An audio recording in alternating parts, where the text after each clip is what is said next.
14 by Alice Gerstenberg. We're in the dining room of a New York residence. Dunham, the butler, is hovering over the dining table to give it a few finishing touches as Mrs. Pringle comes in, carrying a bouquet of flowers and the empty box of paper from which she has unwrapped them. Dunham, I've just had word from Mr. Harper that he was called away to the bedside of a friend who's very ill. He sent me these flowers. No, it's a good thing he did. I don't approve of young men refusing dinner invitations at the very last minute. I'll take the box and paper, Mrs. Pringle. Oh, it's too bad. After you've set the table so beautifully. And, well, it's getting late. Someone might be coming at any moment. How's Cook? Cook's in a temper, madam, as always. Well, I'm glad to hear it. She's like an actress. The better the temper, the better the performance.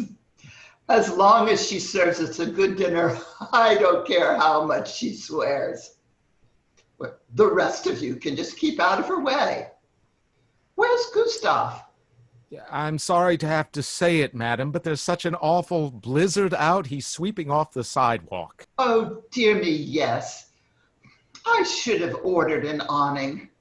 But who expected a storm like this? Here are the place cards, Mother, and the diagram. Shall I put them around? Yes, dear. Elaine, I'm going to look after your father. He is so helpless about his thighs. Remove one plate, Dunham. Remove one plate, madam? Madam, it is a certainty you wouldn't sit down with 13. Oh, 13. Why, you're right, 13. We can never sit down with 13. That's all due to Mr. Harper's negligence. Sick friend, nothing. He's just one of those careless men who never answer their invitations in time. His flowers, indeed, to make me forgive him. Now look at the trouble he's put me to. 13. I wonder whom we could get to come in at the last minute. Quick, Elaine, help me think. Well, there's always Uncle George. He never opens his head. Mr. Morgan, madam, he always tells a joke or two. Why, yes, Dunham. That's clever of you. Hello, Central? Lakeview 5971. At once, please. Oh, Elaine, dear, your hair's much too tight. Pull it out, pull it out. Mr. Morgan's?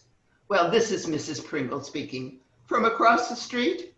Yes. When Mr. Morgan comes in, please tell him to call me up right away. I want him to dine with us in about 10 minutes. You expect him? Have him call me right away. Now, if he shouldn't get it, then what'll I do? Well, Mother, I don't have to be at the table. It's your party. Anyway, everybody's married and older than I am.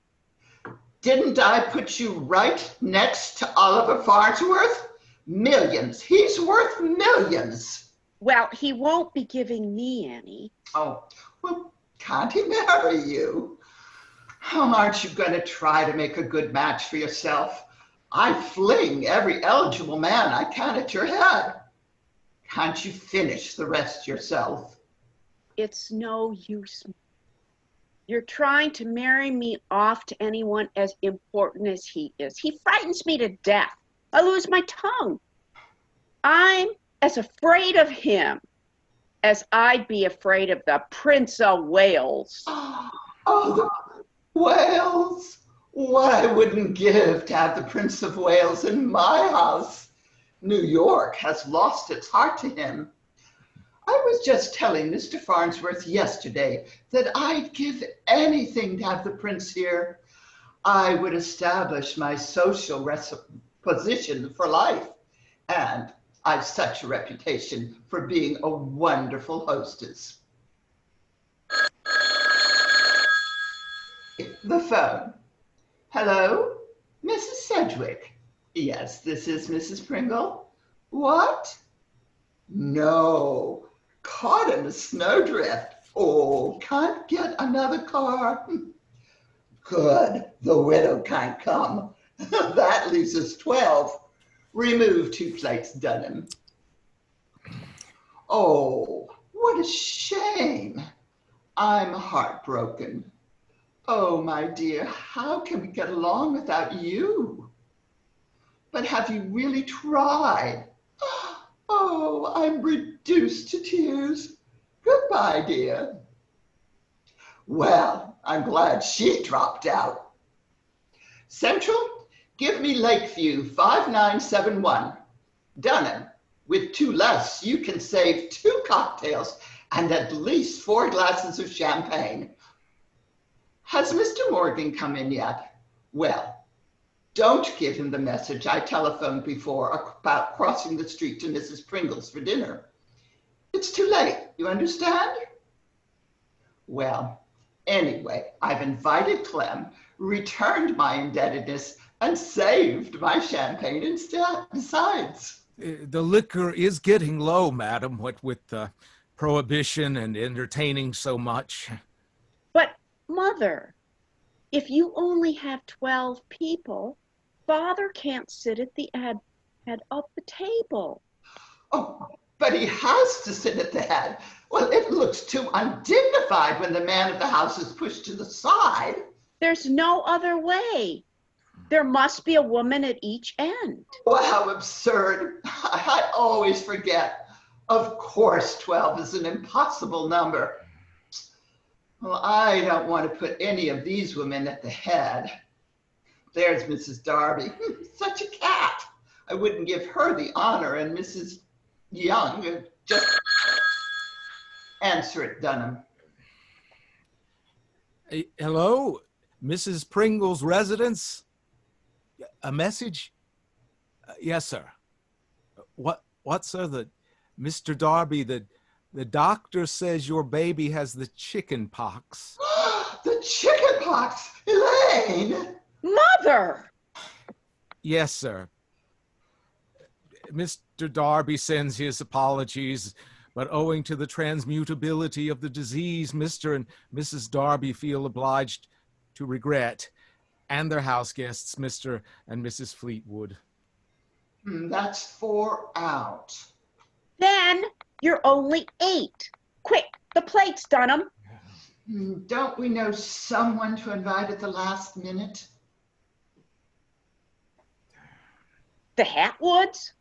Well, they don't serve drinks when they entertain. I can't afford to invite them to drink mine. The Greens. Oh, she's not interesting enough. Mr. Conley. He never makes a dinner call, even after all the times I have invited him. Hester Longley. Not at the same table with you and Oliver Farnsworth. Oh, she's far too pretty, too clever. Where's our book? The Tuppers. The Tuppers. Good heavens, Elaine. 6 in the family? That would get us back to 14. Then Father could sit at the head of the table. Well, try them. I'll rush and tell your father to hold up the drawing room. Ridgway, 9325. This is Elaine Pringle. What Tupper am I speaking to? Oh, Ella, hello. I hope you haven't finished your dinner. We had a party arranged here, and at the last moment, everybody's been dropping out. Yeah, the blizzard. Can you flock your family around the corner and eat with us? Mother and I thought that we knew you well enough to call on you like this at the 7th hour. You would? Oh, fine. 6 more plates, Dunham. What? Oh, well, but Dunham, get Mother quick.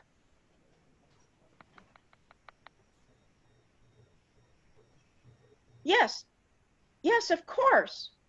Love it. Why, certainly. Yes, my dear. All right. Great Caesar, now what I have done. What's the matter, Elaine? What is the matter? I've done it. I've just done it. But I couldn't get out of it. I just couldn't. You weren't here. I always lose my head and bungle things. Oh, but don't keep us waiting like this. What is it? I invited Ella and the family, and she accepted. And then she said they had 2 house guests, and would it be all right? And of course I said it would. And now we're 16. 16? But, madam, the table's not that long. Oh, Elaine, that is just like you. No tact, no worldly wisdom. If I'd been at the phone, I'd politely have said that my table is simply not large enough. But you weren't at the phone. You ought to attend to such messages yourself. You know I always lose my head. But the dishes, madam, and we only have 14 squabs. I won't eat any. But I must not be disgraced. Oh, we'll have to make the best of it. Insert another board into the table. But, Mother, I needn't sit at the table. Oh, we're going to sit right next to Oliver Farnsworth. Now, I don't want to hear another word about it. But can't we squeeze him in without all the work of adding another board? If I move the plates and chairs closer? Have you forgotten that Mr. Tupper weighs something like 250 pounds? And Mrs. Conley has no waistline. It simply can't be done. Cook is in a rage, madam. She says she's only prepared for 14. But I can't help it. She'll have to prepare for 16. Oh, tell her to open cans of soups and vegetables and I don't know what, but... But the ice cream forms and the gelatin molds. I'll pretend I don't like them. And I'll pretend I'm on a diet. But I really wouldn't have to be at the table. Oh, be still. The telephone. Now, I won't. Don't answer it. It's driving me mad. Oh, hello. Yes, this is Mrs. Pringle. Oh, yes, Jessica. What? The blizzard. You're cold. Too dangerous. Oh, Jessica, you poor dear. Yes, your husband's right. It would be foolhardy. Put on a mustard plaster. Hot toddy. Go to bed. I'm so sorry. There, that's wonderful. Now we're just 14. But the cards are all wrong. Only 6 are coming who were invited originally. You'll have to make another diagram. How do you want them seated? Oh, give me. Here's some fresh cards. What a mess.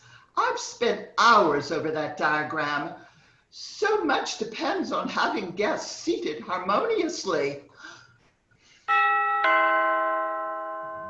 Doorbell Dunham. I told Annie to answer it for you, but go peek in the drawing room and tell me who it is. Oh, you murderous instrument. What do you have to say? Now what? Hello? Mr. Farnsworth? Mr. Oliver Farnsworth? Oh, no, you're his secretary. He's what?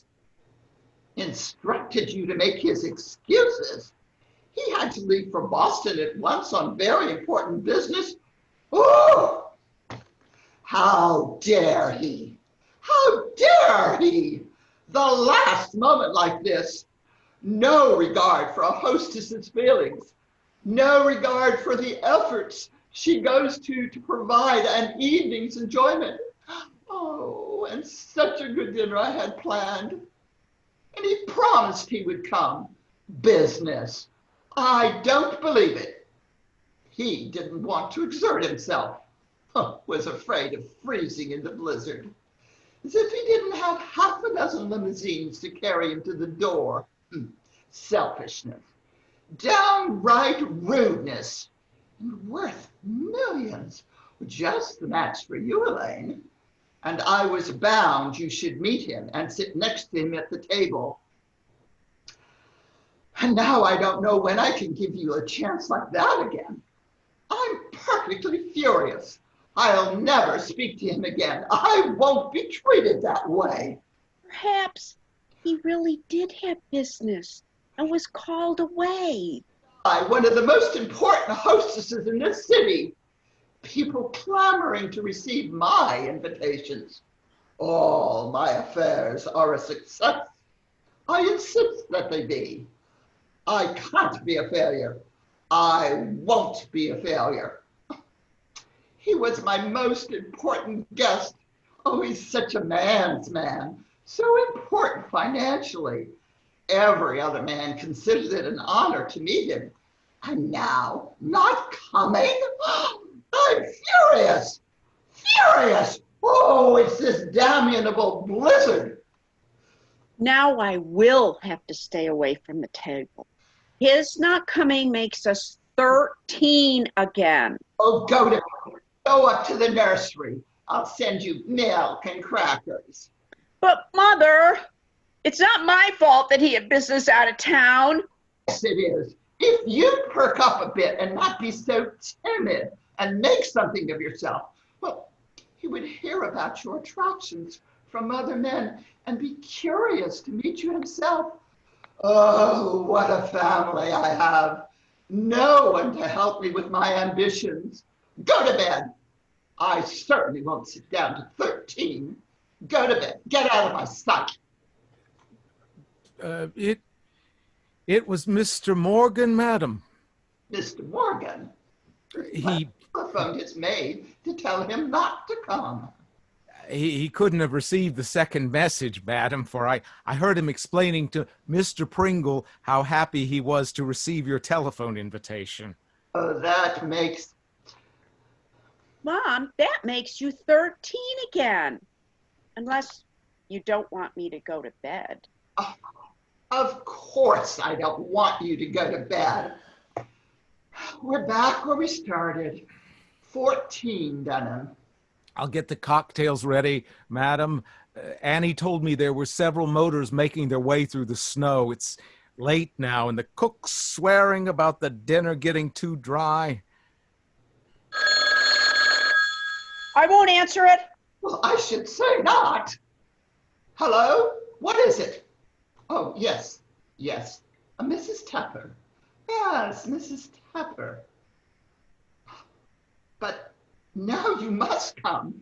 We're prepared for you. Yes, for 8 of you. Your daughter told my daughter about your house guests, and we are delighted to have them. But now we're set for you. But every plate is set. Oh, but your daughter is quite right. It wasn't an imposition at all. Oh, but you must come now. Of course my daughter had authority to invite the guests of, 8 isn't such a big number at all. Well, there is room. The table is all set. Oh, but I beg of you. Oh, but my dear, you are not imposing. Oh, how foolish of you to take that stand. Why, my dear, oh. I know, what do you think of that? Mrs. Topper is perfectly furious at Ella for telling you about the house guests. Says Ella has no tact, that nothing would induce her to bring 8 when we invited 6. So she's leaving Ella and Henry at home. Only 6 are coming. Remove 2 plates, Dunham. We are 12 after all. But if you leave it at 12, Father can't sit at the end. Oh, I'll go mad. I'll never entertain again. Never, never. People ought to know whether they're coming or not, but they accept and regret and accept. Oh, they drive me wild. This is my last dinner party. My very last. Oh, a fiasco. Another fiasco. A haphazard crowd hurried together when I had everything planned so beautifully. And now, how shall I seek them? How shall I seek them? If I put Mr. Tupper here and Mrs. Conley there, then Mrs. Tupper has to sit next to her husband. And if I want Mr. Morgan there, oh, it's impossible. I might as well put their names in a hat and draw them out at random. Never again. I'm through. Through with society, with parties, with friends. I wipe my slate clean. They'll miss my entertainments. They'll wish they'd been more considerate. After this, I'm going to live for myself. I'm going to be selfish and hard and unsociable and drink my liquor myself instead of offering it gratis to the whole town. I'm through with men like Oliver Farnsworth. I don't care how rich they are, how influential they are, how important they are. They are nothing without courtesy and consideration. A business, off on a train, nonsense. Didn't want to come, didn't want to meet a sweet, pretty girl, didn't want to marry her. Well, he's not good enough for you. Don't you marry him. Don't you dare marry him. I won't let you marry him. Do you hear? If you try to elope or anything like that, I'd break it off. Yes, I would. Oliver Farnsworth will never get recognition from me. He is beneath my notice. I hate Oliver Farnsworth. Note from Mr. Farnsworth, madam. A note from Mr. Farnsworth. Yes, madam, there are two strange gentlemen in the lower hall. They presented this letter. He said he was the secretary. All the other guests are upstairs in the drawing room, madam. I counted 12 in all, including you and Mr. Pringle and Miss Elaine. But the two gentlemen downstairs, madam, are waiting for your answer. The one gentleman's face looked very familiar, madam. I just couldn't place him, although I'm sure I've seen his face somewhere. Seen his face somewhere? Oh, my goodness, Elaine. It's the Prince of Wales. The secretary said you cut off the telephone or Central disconnected you. He was about to tell you that Mr. Farnsworth knew that the blizzard had prevented His Highness from keeping an engagement way uptown. The Prince of Wales sitting in my lower hall, waiting for me to ask him to dinner. And we'll be 13 again. Well, there is the secretary, miss. He is his bodyguard. Oh, yes, certainly, the secretary, Elaine. We shall be 14 at dinner. Serve the cocktails, Dunham. The guests may sit anywhere they choose. I shall bring the prince in with me. But Mother, wasn't it nice of Oliver Farnsworth to send the prince in his place? Didn't I always say that Oliver Farnsworth was the most considerate of men? I think I shall like Mr. Farnsworth. Silly child. It's too late now to like Mr. Farnsworth. It's time now to like the prince. Oh, I always manage somehow to be the most successful of hostesses. Thank God for the blizzard.